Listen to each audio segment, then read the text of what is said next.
Jemaah sekalian rahimani wa rahimakumullah. Musim-musim haji itu sebagai kesempatan emas, peluang yang luar biasa untuk menyampaikan risalah Allah kepada umat manusia, di mana seluruh manusia, bil khusus orang-orang Arab di wilayah itu, mereka berbondong-bondong datang ke Mekah untuk menjalankan ibadah haji yang merupakan ibadah turun-temurun dari Nabi kita Ibrahim alaihi salatu wassalam, walaupun tata caranya mesti berbeda. Karenanya Nabi Muhammad sallallahu alaihi wasallam tidak pernah membiarkan satu musim haji pun kecuali mendatangi mereka, kabilah-kabilah, para tokoh-tokoh, baik sendirian tapi secara umum sering ditemani oleh sahabat-sahabat yang dikenal di kalangan mereka seperti Abu Bakar, Umar radhiyallahu anhuma. Maka pada kesempatan sebelum tadi dibahas, satu di antara dakwahnya Rasul selalu mengatakan, wahai manusia, siapakah yang mau membawa aku ke tempat kalian, ke tempat kaumnya, hatta ubalika risalati Rabbi, sehingga aku dapat menyampaikan risalah Tuhanku kepada mereka. Fa inna Quraisyan, karena sesungguhnya Quraisy telah melarangku, menahanku, menghalangiku untuk menyampaikan risalah ini. Falahul jannah, maka baginya surga. Ternyata dalam satu kesempatan, bil khusus pada tahun ke-11 kenabiannya Rasul sallallahu alaihi wasallam, Nabi Muhammad setelah ditolak kanan kiri, ditolak para tokoh-tokoh, pembesar-pembesar orang-orang Arab, sesajiratul Arab yang datang, tetapi Allah Subhanahu wa taala hadiahkan dalam dakwah tersebut 6 pemuda dari orang-orang Ansar. Dari 6 pemuda tersebut, maka pada tahun berikutnya, pada tahun ke-12 Hijriyah, pada tahun ke-12 kenabiannya Rasul sallallahu alaihi wasallam, yang 6 orang itu membawa 12 orang berikutnya. Dan yang sebelumnya tentunya mereka berdakwah di wilayah Madinah, yang berhasil dibawa haji dan bertemu dengan Nabi Muhammad pada tahun ke-12 kenabiannya Rasulullah, 12 orang tersebut, dan itu para tokoh, para pemuda-pemuda yang terhormat, yang punya kedudukan, yang punya kabilah-kabilah besar di wilayah Madinah Al-Munawwarah yang saat itu masih dikenal dengan kota Yathrib. Dan pada pertemuan itu disebut dengan Baitul Aqabah yang pertama. Kemudian setelah kesepakatan, Nabi Muhammad SAW bertemu dengan mereka di pertengahan malam, di salah satu malam-malam tasyrik di Mina, di Aqabah. Kemudian mereka berbaiat kepada Rasul sallallahu alaihi wasallam, saling beriman dan berislam, menyatakan diri untuk rela berkorban jiwa dan raga membawa Nabi Muhammad sallallahu alaihi wasallam, dan siap untuk menyampaikan agama tersebut ke saudara-saudaranya di wilayah Madinah sepulangnya mereka dari tempat tersebut. Kemudian jemaah sekalian rahimani wa rahimakumullah, yang menarik adalah pada baiat yang pertama atau pada Islamnya 12 para tokoh Madinah ke Nabi Muhammad di Baiatul Aqabah, di Aqabah tersebut, sepulangnya mereka Nabi Muhammad SAW mengutus seorang dai yang pertama diutus oleh Rasul, yang disebut dengan Muqri, para pembaca Quran dan pengajar Al-Quran bagi ahli Madinah. Dialah Mus'ab bin Umair Al-Abdari radhiyallahu anhu. Dialah dai pertama yang diutus Rasul sallallahu alaihi wasallam bil khusus untuk menggarap ahlu Yasrib yang kemudian berubah menjadi ahlu Madinah. Dan jemaah sekalian rahimani wa rahimakumullah, ketika Mus'ab bin Umair didukung oleh para tokoh-tokoh tadi yang masuk Islam, dibawa dari kabilah satu kepada kabilah yang lainnya, dari rumah satu ke kabilah yang lain, bahkan kalau tidak dijumpai di rumah-rumah mereka, didatangi oleh Mus'ab bin Umair ke perkebunan mereka, di tempat pekerjaan mereka. Dan walhamdulillah selama 1 tahun dengan dakwahnya Mus'ab bin Umair yang dibantu oleh para tokoh-tokoh yang telah masuk Islam tersebut, maka tidak ada rumah-rumah ahlu Madinah kecuali pasti akan ada orang-orang yang telah mengenal Islam, bahkan sudah masuk Islam. Dan hal ini kemudian dikabarkan kepada Nabi Muhammad SAW, karena menjelang musim haji yang ke-13 dari kenabiannya Rasul SAW, Mus'ab bin Umair pulang duluan mengabarkan hal tersebut kepada Nabi Muhammad sallallahu alaihi wasallam. Nah, metode ini jemaah sekalian sangat efektif turun langsung ke lapangan, menjemput bola dari rumah ke rumah, dari pasar ke pasar, dari kampung ke kampung, ya, dari tokoh satu ke tokoh yang ditemani dengan orang-orang yang memang sesuai dengan kondisinya saat itu. Ternyata ini adalah sangat efektif. Sehingga pas 1 tahun, hanya 1 tahun, kota yang begitu besar, kota yang cukup banyak penduduknya di zaman itu, dengan segala hal permasalahan yang terjadi selama bertahun-tahun, menjadikan Islam diterima oleh mereka. Kenapa? Karena menjemput bola, mengenalkan Islam secara langsung kepada mereka. Dan ternyata jemaah sekalian, metode inilah yang kemudian turun-temurun dilanjutkan oleh para penerus dakwah Islam, para asatiz, para ulama-ulama, para dai-dai, para mujahidin, hingga sampai ke tanah air kita Indonesia. Ini cara sangat efektif, dan ini jemaah sekalian sangat dipahami, makanya juga diamalkan dan ditiru oleh siapa? Oleh misionaris-misionaris non muslim. Dan ini marketing, ya, metode marketing yang sangat efektif untuk itu. Maka ini metode yang telah disunnahkan oleh Nabi, yang dijalankan oleh dai pertama dalam Islam di kalangan sahabat yang dikirim keluar kota adalah Mus'ab bin Umair al-Abdari. Kemudian jemaah sekalian rahimani wa rahimakumullah, hasilnya adalah pada tahun ke-13 kenabiannya Rasul sallallahu alaihi wasallam, sepulangnya Umar bin Mus'ab al-Abdari, kemudian datanglah rombongan haji seantero Jaziratul Arab, tidak terkecuali juga orang-orang dari Yasrib. Di antara mereka sudah ada yang beriman, di antara mereka masih banyak yang belum beriman, lebih banyak yang belum beriman dalam arti mereka masih musyrik, tapi mereka tetap menjalankan ibadah haji. Ya, makanya ibadah haji ibadah yang lama, ya, ibadah bukan ibadah baru, ibadah yang datang dari sebelum zaman Nabi Muhammad SAW, tetapi dengan tentunya syariat yang berbeda. Maka orang-orang yang telah masuk Islam duluan, yang telah melakukan baiat pada baiat Aqabah yang pertama pada tahun ke-12 kenabiannya Rasulullah SAW, mereka mengikut sertakan saudara-saudara para tokoh-tokoh dari kalangan Al-Madinah yang telah diprospek, ya, bahasa kita telah diprospek, dibawalah ke Madinah, dibawalah ke Mekah, kemudian mereka disampaikanlah tentang kisah dan beritanya, sehingga mereka pun tertarik, kemudian mereka masuk Islam. Sebagian tokoh di antara belum masuk Islam waktu itu, kemudian diberitahukan bahwa akan ada pertemuan dengan Nabi Muhammad SAW di hari-hari tasyrik nanti di Mina, di Baitul Aqabah di tengah malam. Maka rencana tersebut jemaah sekalian sudah mulai dikumandangkan, ya, sudah mulai disosialisasikan kepada rombongan-rombongan yang telah diprospek, ditarget oleh mereka, sehingga dalam perjalanan sesama mereka telah mengatakan, dan ini dinukilkan dalam Sirah Nabawiyah, ditulis dengan tinta emas sebagai pelajaran bagi orang yang datang setelahnya. Orang-orang Madinah begitu risau, begitu cintanya kepada Nabi Muhammad. Sebelumnya mereka telah dalam tanda kutip telah menerima berita dari orang Yahud bahwa orang Yahud pun menanti Nabi itu, dan Nabi itu sifat dan cirinya persis ada semua pada Nabi Muhammad SAW. Dan itu yang mendorong mereka semakin yakin keimanan mereka kepada Rasul. Maka ketika mereka dalam perjalanan haji pada tahun ke-13 kenabiannya Rasul SAW, mereka saling mengatakan, hatta mata natrukur Rasul SAW yatufu wa yudridu fil jibali Makkah wa yakhaf. Sampai kapan orang-orang Islam, kalau Nabi kita Muhammad yang kita cintai, yang ditunggu oleh orang Yahud loh ini, jangan sampai kita kedahuluan oleh orang Yahud. Kita biarkan Nabi Muhammad SAW, Nabi akhir zaman, Sayyidul Awwalin wal Akhirin, tawaf di antara gunung dengan gunung, batu dengan batu, ditolak, diusir, bahkan berapa kali bunuh, dan selalu kondisi takut dalam setiap waktu dan kondisinya. Sampai kapan kita biarkan? Maksudnya apa? Mereka ingin membawa Nabi Muhammad. Jadi misi orang-orang Yasrib pada tahun ke-13 kenabiannya Rasulullah SAW itu sudah ada dalam diri mereka, ingin memboyong Nabi Muhammad. Sudah pindahlah Nabi Muhammad ke Yasrib. Kami punya tempat. Anda di sini diusir. Memang ini tempat kelahiran Anda, tempat pertama turun wahyu di sini. Tapi Anda di sini nggak punya tempat. Kami siapkan. Kami siap jiwa dan raga. Kami punya tempat. Ini kesepakatan Ahlu Yasrib kepada sesama mereka.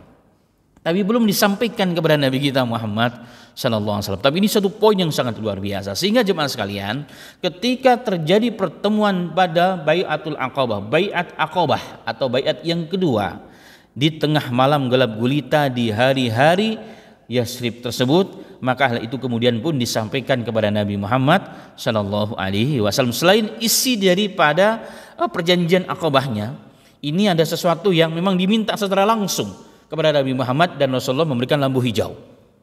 Memberikan Nabi Muhammad lampu hijau. Makanya setelah itu, setelah terjadi Baitul Aqabah yang kedua, Nabi Muhammad SAW pun sudah memerintahkan, mengizinkan para sahabat-sahabat yang beriman dari kalangan ahlu Mekah untuk berhijrah ke Yasrib. Maka itulah disebut dengan orang-orang muhajirin.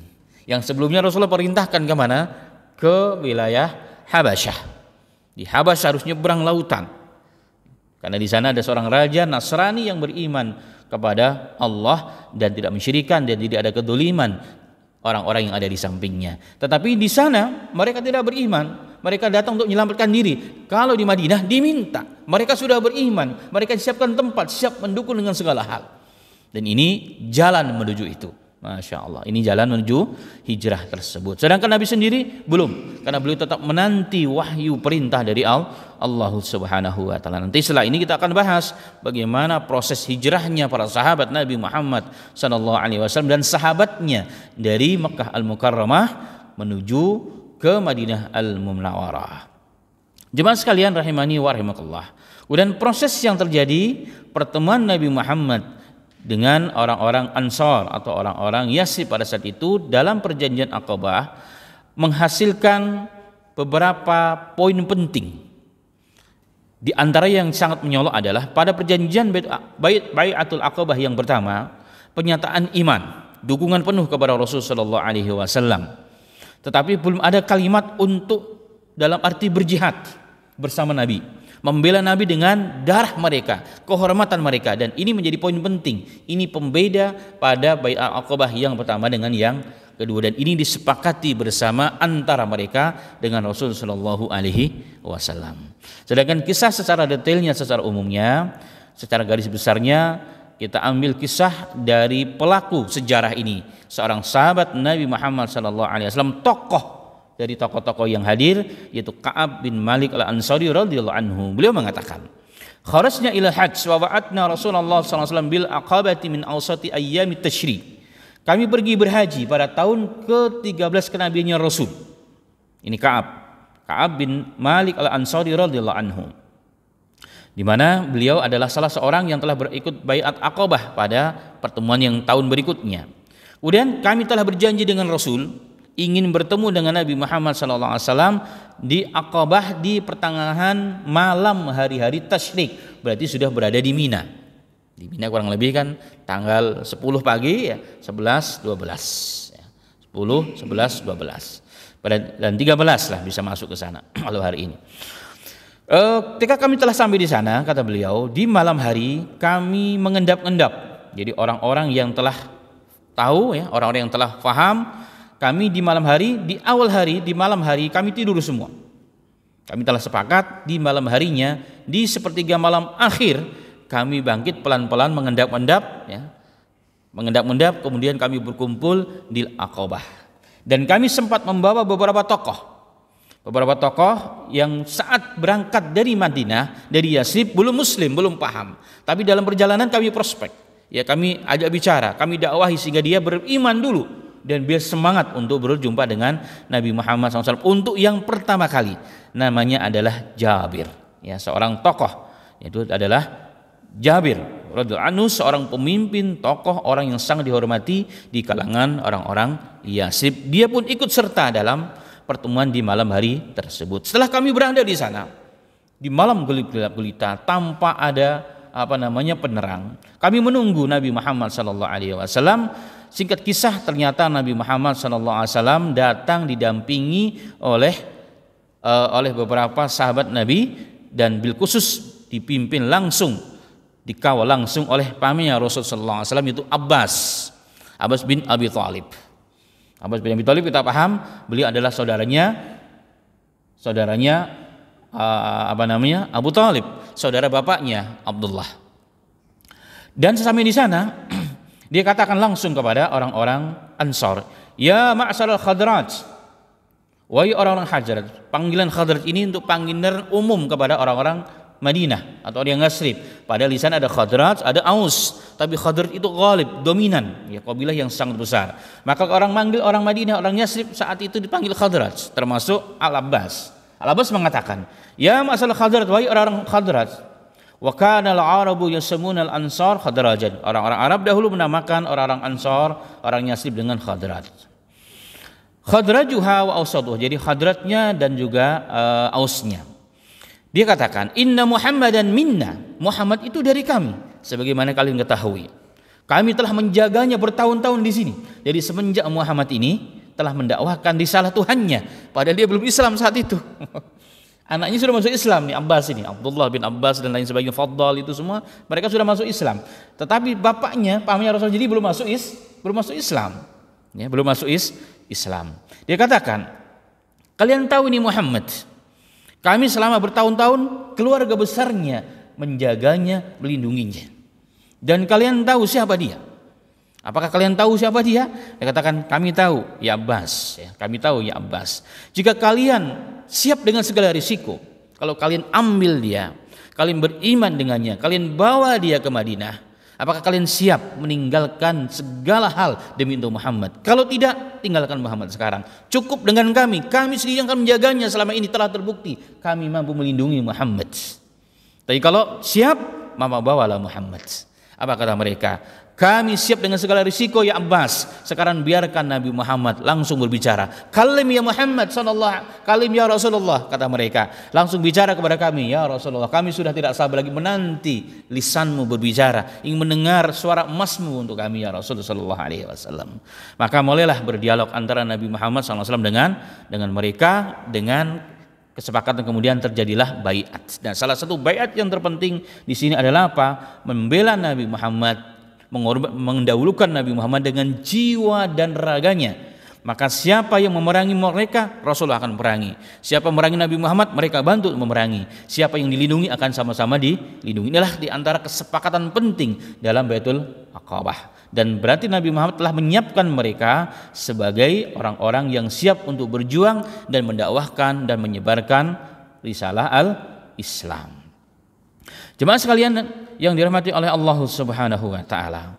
Kemudian orang-orang yang dahulu sudah ikut baiat seperti Al-Bara' bin Al-Azib. Dia ingin memunculkan kembali keyakinannya.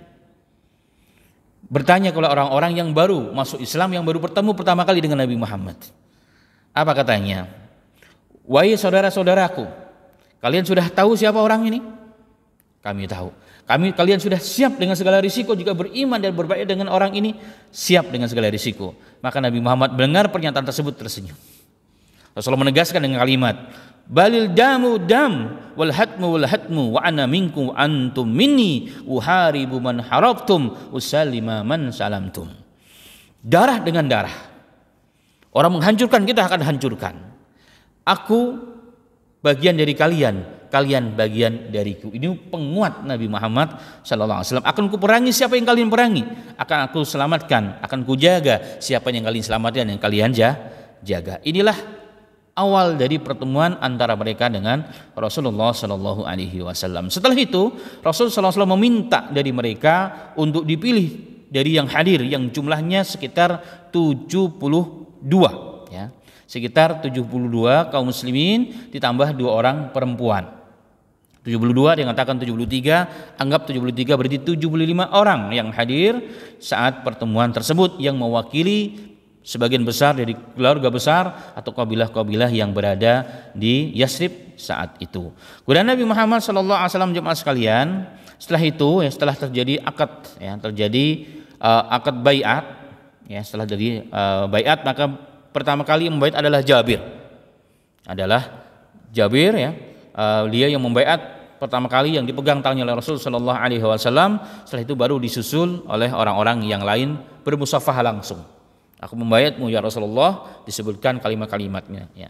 Sedangkan baiat yang dilakukan oleh perempuan hanya dengan ucapan, tanpa memegang atau tanpa bersalaman dengan Nabi Muhammad sallallahu alaihi wasallam. Bahkan dalam riwayat yang sahih, Nabi Muhammad ma safa Rasulullah sallallahu alaihi wasallam imra'atan ajnabiyatan qat. Rasulullah tidak pernah bersalaman, bersentuhan dengan seorang perempuan yang asing, yang bukan mahramnya sama sekali selama hidupnya. Itu kata Rasul Shallallahu Alaihi Wasallam. Sehingga baiat yang dilakukan antara Rasulullah dengan kaum wanita adalah dengan kalimat, dengan pernyataan tanpa memegang. Ada riwayat dengan tali, ada beberapa riwayat dengan tali. Setelah ini terjadi usai, maka Rasul meminta dari 75 tersebut diminta perwakilan mereka yang jumlahnya 12 orang, disebut dengan naqib. Ya, perwakilan setiap kabilah yang sebagai penanggung jawab setiap kabilah mereka. Itu ada 12 orang, dan itulah nanti yang akan diajak langsung koordinasi dengan Nabi Muhammad sallallahu alaihi wasallam, mengatur strategi dengan Rasul sallallahu alaihi wasallam secara langsung, sehingga mereka bertanggung jawab kepada Rasulullah ya secara langsung. Dan dipilihlah para tokoh-tokoh. Ada 9 dari tokoh Khazraj dan 3 dari tokoh Aus. Jemaah sekalian rahimani wa rahimakumullah, di akhir peristiwa yang sangat bersejarah tersebut, bahkan inilah awal dari segala perkembangan Islam setelahnya, itu Baitul Aqabah Ats-Tsaniyah yang kedua. Di akhir peristiwa yang sangat penting dalam sejarah ini, walaupun kemasyhurannya kalah dengan perang Badar, kemasyhurannya kalah dengan kisah-kisah yang lain ya, karena ini di awal-awal Islam, tapi ini sesungguhnya kisah mengawali semua. Tidak akan ada perang Badar, tidak akan ada perkembangan Islam di Madinah dan berarti seluruh dunia tanpa diawali dengan Bai'atul Aqabah Tsaniyah dan sebelumnya. Di akhir peristiwa itu tiba-tiba syaitan muncul. Syaitan muncul membocorkan pertemuan tersebut. Dia keluar berbentuk manusia, berteriak di antara gunung-gunung, bukit-bukit tinggi di wilayah Mina, memberitahukan kepada para Quraisy. Apa katanya? Katanya, ya hai Quraisy, ya ahlal jabajib, hal lakum fi mudami mawassabati ma'ahu. Katanya, wahai ahlul jalajib, yakni orang-orang yang sedang berada di rumah-rumah Mina, di khemah-khemah Mina, maukah kalian ku beritahukan bahwa mudammaman, yaitu yang dimaksud orang yang jelek, ini Nabi Muhammad. Ini celaan dari setan kepada Nabi Muhammad. Dan sahabat dan orang-orang yang telah murtad dari ajaran kalian, telah berkumpul mereka di sini, telah bersepakat mereka ingin memerangi kalian. Itu kata syaitan dengan suara yang sangat lantang dan tinggi. Ini setan langsung yang berteriak dalam bentuk seorang laki-laki. Maka mendengar itu jemaah sekalian, orang-orang Ansar yang telah berbaiat kepada Rasul sallallahu alaihi wasallam ya, mereka marah.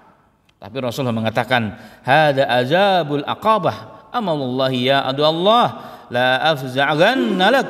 Summa amarahum ayanfadu ila rihalihim. Rasulullah mengatakan, ini adalah azab al-Aqabah, syaitannya Aqabah, anaknya Uzaib namanya. Jadi syaitan di wilayah sana namanya ya azab al-Aqabah. Ini syaitan Aqabah namanya Uzaib, anaknya Uzaib. Apa kata Rasulullah? Demi Allah, wahai musuh Allah, ya adullah, wahai musuh Allah, la afzaganna lak, akan ku kasih waktu peluang untuk berhadapan dengan kamu langsung. Jangan ganggu kami, langsung dengan saya, katanya. Maka setan lari. Setan lari. Mendengar hal tersebut jemaah sekalian, maka orang-orang Ansor yang telah dibaiat mati dengan Rasulullah, darah dengan darah dia dikatakan, maka mereka katakan, ya Rasulullah, jika kau izinkan ya Rasulullah, besok kita akan perangi orang-orang Quraisy, orang-orang yang telah mengusirmu selama ini, yang menjadi musuh menghalangi dakwah risalah dari Tuhanmu ya Muhammad, kita akan perangi mereka jika kau izinkan kepada kami. Apa kata Nabi Muhammad SAW? La, kembali kalian ke kemah masing-masing, diam, senyap dulu, sumut dulu. Lam nu'mir bidzalika walakin irju ila rihalikum, kita belum diperintahkan untuk itu oleh Allah Ta'ala. Fase kita sekarang fase tenang, kembalilah kalian ke kemah masing-masing. Mendengar hal tersebut, maka mereka bergegas kembali ke kemah masing-masing, seakan-akan tidak terjadi apa-apa. Tetapi sisi lain jemaah sekalian, orang-orang Quraisy, para tokohnya telah mendengar teriakan si setan ini. Maka mereka langsung bergegas mencari tahu. Ternyata tidak ada di pagi hari. Bukan didatangilah, ketika ditemukan tidak ada itu semua, mereka langsung tidak sampai di situ. Mereka mencari tokoh-tokoh Yasrib. Di antaranya yang mereka kenal siapa? Selama ini hubungan orang Quraisy dengan orang Yasrib, Abdullah bin Ubay bin Salul. Karena inilah sosok yang disiapkan oleh penduduk Yasrib untuk menjadi raja sebenarnya. Sehingga seluruh orang-orang luar Yasrib yang ingin berhubungan dengan mereka melalui Abdullah bin Ubay bin Salul. Orang Quraisy langsung memanggil Abdullah bin Salul atau didatangi. Dan Ubay bin Salul mengatakan, tidak mungkin itu terjadi. Karena yang dia tahu, tidak akan pernah ada apapun di Madinah kecuali harus berkoordinasi dengan aku raja mereka. Bahkan dalam riwayat mereka telah menyiapkan mahkotanya, tapi belum sempat disematkan saja. Keduluan Rasulullah dan kaum muslimin hijrah, ya nanti kisahnya akan kita bahas. Dan mendapat ketegasan pernyataan dari Abdullah bin Ubay bin Salul, maka orang-orang Quraisy sempat mereka tenang. Oh berarti betul, berarti tadi ada info hoax. Tetapi ternyata mereka ada beberapa orang yang masih gelisah. Kayaknya benar ini nggak mungkin ini. Kalau nggak terjadi, kok ada teriakan? Maka mereka bermusyawarah kembali, koordinasi, tapi mereka telat dan terlambat. Orang-orang Madinah Yasrib telah pulang meninggalkan wilayah tersebut menuju Madinah. Kemudian mereka mengejar dengan pasukan berkuda. Maka tertangkaplah dua orang yang telah beriman. Beriman. Sa'ad bin Ubadah bin Mundir bin Ibnu Amr, ditemukan di satu jalan yang masih dekat dengan Mekah Al-Mukarramah. Yang satunya dapat lepas, yang satunya kemudian sempat diikat dan dipukul. Tapi kemudian datang tokoh Quraisy, namanya Mut'im bin Adi bin Haris bin Harb. Mut'im bin Adi dan Haris bin Harb. Nah, dua orang ini dulu pernah dibantu oleh salah seorang yang ditangkap oleh orang Quraisy tersebut, sehingga katakan lepaskan dia. Dia telah bantu aku, sekarang balas budiku, lepaskan dia. Ini hebatnya orang-orang dahulu. Konsisten, komitmen dengan apa? Dengan janji mereka.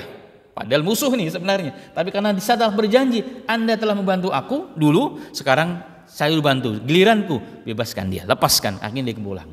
Nah, sisi lain jemaah sekalian, orang-orang yang Yasrib yang baru sadar ternyata salah satu anggota mereka yang baru berbaiat tidak nampak. Mereka telah bersepakat ingin balik, telah menghunus pedang, ingin melakukan pertempuran dengan orang-orang Quraisy. Tapi ketika mereka baru saja mau berangkat, baru bersiap-siap, tiba-tiba dia muncul, sehingga mereka kemudian melanjutkan perjalanan ke Madinah. Ke Madinah. Inilah kisah Baitul Aqabah, Baiatul Aqabah 2, yang memang menjadi sejarah yang tidak boleh terlupakan karena ia yang merupakan pondasi jalan awal menuju perkembangan Islam di masa mendatang. Baitul Aqabah sekali lagi terjadi pada tahun ke-13 kenabiannya Rasul sallallahu alaihi wasallam di musim haji, tepatnya di malam-malam gelap gulita di malam-malam Mina. Dengan hadiri 72 atau 73 sahabat Nabi Muhammad dan 2 orang dari kalangan perempuan. Inti daripada Baiatul Aqabah, Baiat Aqabah yang kedua ini yang disebut dengan Baiatul Aqabah Kubra. Karena ini intinya adalah di situ adalah apa? Siap memperjuangkan Islam dengan darah dan nyawa dan harta mereka. Bersama Nabi Muhammad sallallahu alaihi wasallam, membela Nabi Muhammad dengan darah mereka. Inilah intinya, adalah inti dari pertemuan tersebut. Artinya Rasul telah menyiapkan satu generasi, telah menyiapkan dengan metode tersebut satu umat yang siap menjadi penolong Rasul dalam perjuangan di masa mendatang. Ini kisahnya. Kemudian hikmah apa yang kita petik dari kisah ini jemaah sekalian? Cukup banyak, ada beberapa belas saya tulis di sini. Nah, terkait dengan baiat, pada pertemuan sebelumnya sudah kita bahas, tapi kita ulang sedikit. Nah, baiat ini jemaah sekalian, dalam Islam dikenal baiat ada 2. Baiat secara fikih, siasatul fiqhiyah Islamiyah, baiat ditinjau dari fikih politik Islam. Ada 2. Yang pertama baiat in'iqad. Ada baiat kepada pemimpin yang terpilih. Jadi kita yang membaiat, dan ini dilakukan oleh perwakilan rakyat, biasanya perwakilan kaum. Seperti di zaman Nabi Muhammad setelah meninggal dunia, orang yang berbaiat pertama kali kepada Abu Bakar adalah perwakilan kaum, baik dari suku yang dari Madinah atau suku-suku dari Mekah. Baru hari berikutnya dilakukan di masjid. Itu namanya baiat ta'ah. Itu baiat secara umum yang dilakukan oleh seluruh penduduk atau masyarakat Islam, berbaiat kepada pimpinannya langsung untuk tunduk dan patuh. Dan ini pertama, hikmah ini adalah apa? Menyatukan seluruh elemen bangsa tunduk dan patuh dengan satu pimpinan. Yang kedua, menutup kemungkinan besar pemberontakan. Menutup kemungkinan pemberontakan. Nah, bedanya dengan kita yang bersumpah, yang berbaiat itu pemimpin kepada kita. Kalau sekarang sistem yang kita pakai adalah presiden berjanji untuk kita, kan gitu. Saya atas nama Allah, ya kemarin kita dengarkan. Atas nama Allah Subhanahu wa ta'ala saya berjanji ingin menjalankan kewajiban saya sebagai seorang presiden bla bla bla sampai akhir. Nah, kalau baiat ini dibalik, kita yang berbaiat untuk tunduk dan patuh arahan dan keputusan dan perintah dari seorang amir, seorang pemimpin. Nah, ini bedanya jemaah sekalian. Ini bedanya. Dan ini secara hukum ya, hukumnya wajib jika memang sudah ada yang dibaiat secara perspektif Islam. Nah, Rasulullah mengatakan, man mata wa laysa fi unuqihi bai'atum mata maitatan jahiliyatan. Barang siapa yang mati tanpa berbaiat, ya, tanpa di lehernya ada baiat kepada seorang pemimpin, maka dia matinya mati jahiliyah. Ini sekali lagi yang pernah kita diskusikan kemarin sambil ngopi, yang jadikan dalil sebagian kelompok termasuk di Indonesia, mereka berbaiat kepada pimpinannya. Kenapa? Kalau nggak berbaiat mereka orang kafir. Sehingga orang yang telah berbaiat dengan mereka saudara, yang belum berbaiat sebagaimana mereka dianggap kita kafir. Dan kafir kan najis dalam Quran. Innal musyrikin najasun, walaupun najis itu bukan najis aini, sebenarnya najis secara ma'nawi. Akidahnya yang najis, tapi bendanya orangnya tidak najis. Nah, ini salah kaprah jemaah sekalian.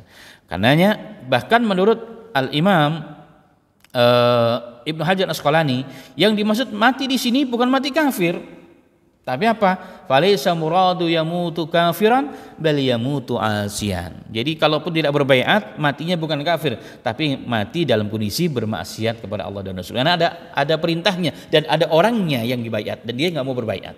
Nah, hari ini adakah menurut perspektif Islam, adakah orang-orang yang wajib dibaiat dalam makna yang kita bahas hari ini?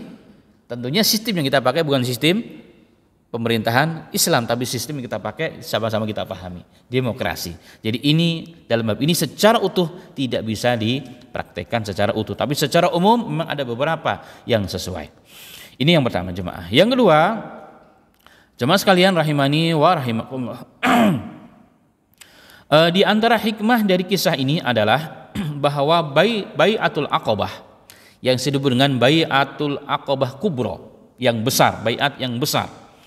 Ini merupakan momentum terpenting bagian dari sejarah pondasi perkembangan Islam di masa yang akan datang. Ialah jalan utama menuju hijrah. Dan kita tahu hijrahnya kaum muslimin, khusus Nabi kita Muhammad sallallahu alaihi wasallam dari Mekah Al-Mukarramah ke Madinah Al-Munawwarah yang tadinya adalah Yasrib, adalah jalan utama untuk perkembangan Islam. Ibarat orang bercocok tanam itu pas tanahnya subur.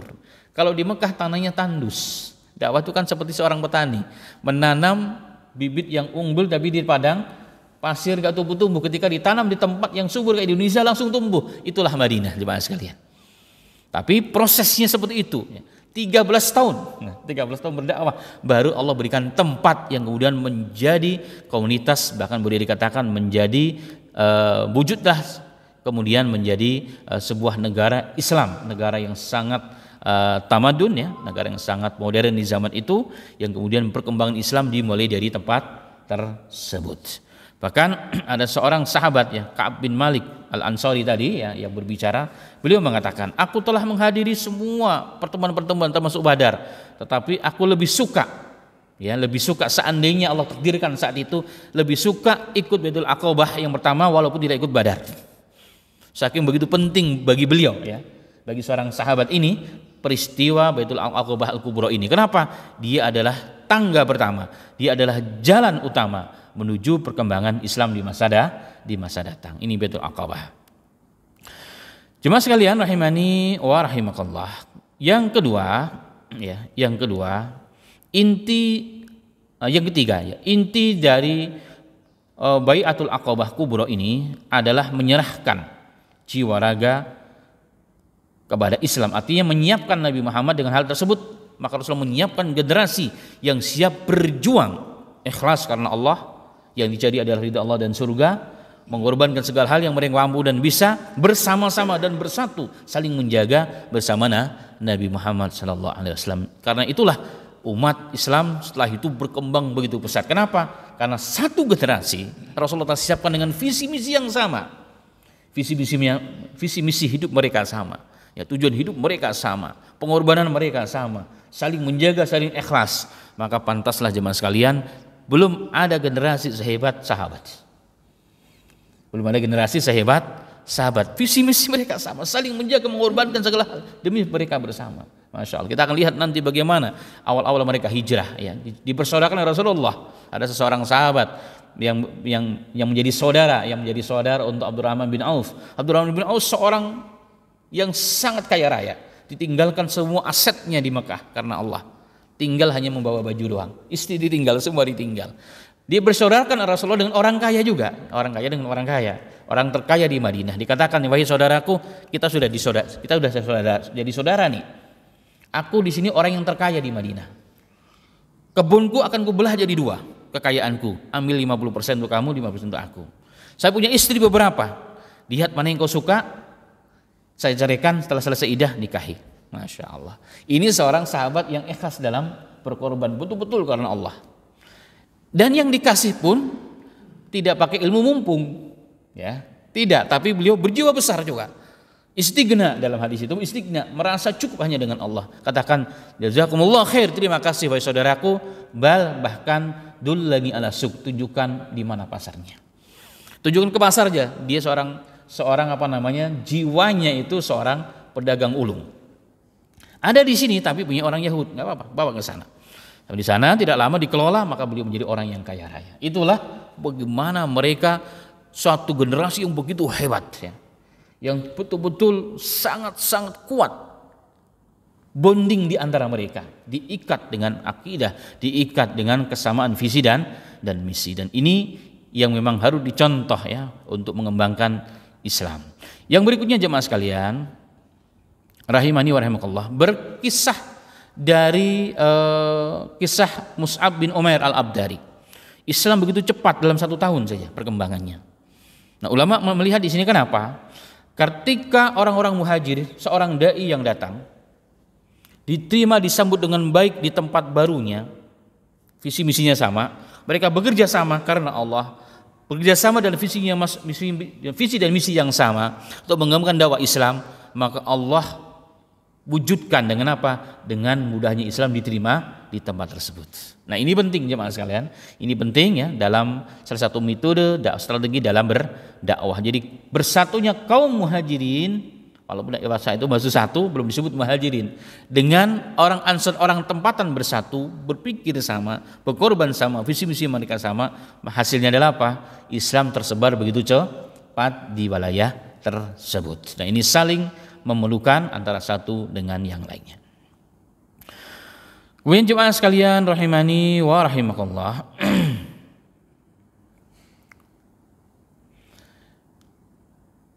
pelajaran yang terakhir dari kisah kita pada hari ini adalah kita lihat bahwa bai'atul aqabah boleh dikatakan fathum mubin, kemenangan yang nyata.